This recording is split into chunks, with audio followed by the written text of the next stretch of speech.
nuclear capability, the potential. সম্ভবত America পৃথিবীর কোনো কিছুকেই এত ভয় পাচ্ছে না যতটা এখন পাচ্ছে ইরানি মিসাইলকে। পরমাণু বোমার মতো গণবিধ্বংসী অস্ত্র না হলেও আমেরিকা বারবার ইরানকে তার মিসাইল কর্মসূচি ত্যাগ করার শর্ত জুড়ে দিচ্ছে। আর এ কথা শুনেই আয়াতুল্লাহ খামেনির মুখে মুচকি হাসি, কারণ এ নিয়ে কোনো কথা যে শুনবেই না ইরান তা দিনের আলোর মতো স্পষ্ট।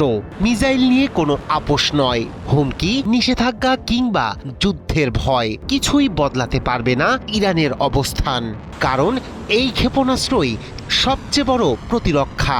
আমেরিকা ও তার মিত্রদের ঘুম কেড়ে নেয় এই মিসাইলের পাল্লাই। ওমানে কূটনীতির টেবিলে কথাবার্তা চললেও নিজের অবস্থানের লাল দাগ স্পষ্ট করে এঁকে দিয়েছে ইরান। সেই লাল দাগের নাম ক্ষেপণাস্ত্র কর্মসূচি।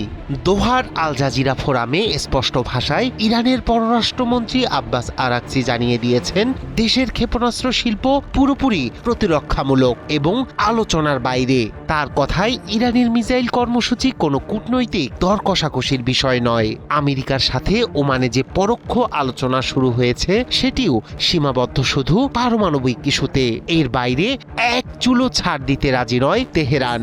এমনকি অতীতের সামরিক হামলাও ইরানের সক্ষমতাকে ধ্বংস করতে পারেনি বলে দাবি করেন আরাকচি। চাপ, নিষেধাজ্ঞা কিংবা যুদ্ধের হুমকি দিয়েও ইরানকে পিছু হটানো যাবে না বলে আবারও স্মরণ করিয়ে দেন তিনি। অন্যদিকে আলোচনার পরিধি বাড়াতে মরিয়া ট্রাম্প প্রশাসন। ব্যালিস্টিক ক্ষেপণাস্ত্র কর্মসূচি, আঞ্চলিক সশস্ত্র গোষ্ঠীগুলোর প্রতি ইরানের সমর্থন সবই আলোচনায় আনতে চায় ওয়াশিংটন। একই চাপ দিচ্ছে দোসর ইসরায়েলও। তবে বারবার এই প্রস্তাব প্রত্যাখ্যান করেছে খামেনি প্রশাসন। বিশ্লেষকদের মতে এখানেই মূল সংকট। দুই পক্ষই অনড় অবস্থানে থাকায় মধ্যস্থতাকারী দেশগুলোর জন্য সমাধানের পথ কঠিন হয়ে উঠেছে। এই কূটনৈতিক টানাপোড়েনের মধ্যেই শক্তি প্রদর্শনে ব্যস্ত ওয়াশিংটন।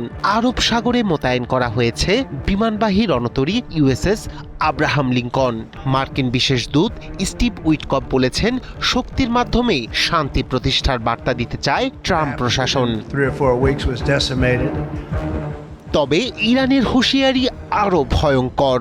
তেহরান জানিয়ে দিয়েছে তাদের ভূখণ্ডে হামলা হলে মধ্যপ্রাচ্যে থাকা মার্কিন ঘাঁটিগুলোই হবে সরাসরি লক্ষ্যবস্তু। অর্থাৎ যুদ্ধ হলে তা সীমাবদ্ধ থাকবে না শুধু ইরানেই। বিশেষজ্ঞরা বলছেন, ইরানের মিসাইল কর্মসূচি এখন তাদের সবচেয়ে বড় কৌশলগত শক্তি। এই মিসাইলের পাল্লা, নির্ভুলতা আর সংখ্যায় চিন্তায় রাখছে আমেরিকাকে। নিষেধাজ্ঞা দিয়ে অর্থনীতি চাপে রাখা গেলেও সামরিক সক্ষমতা ভাঙা সহজ নয়। রায়হান কবির, শুভ্র, ৭১।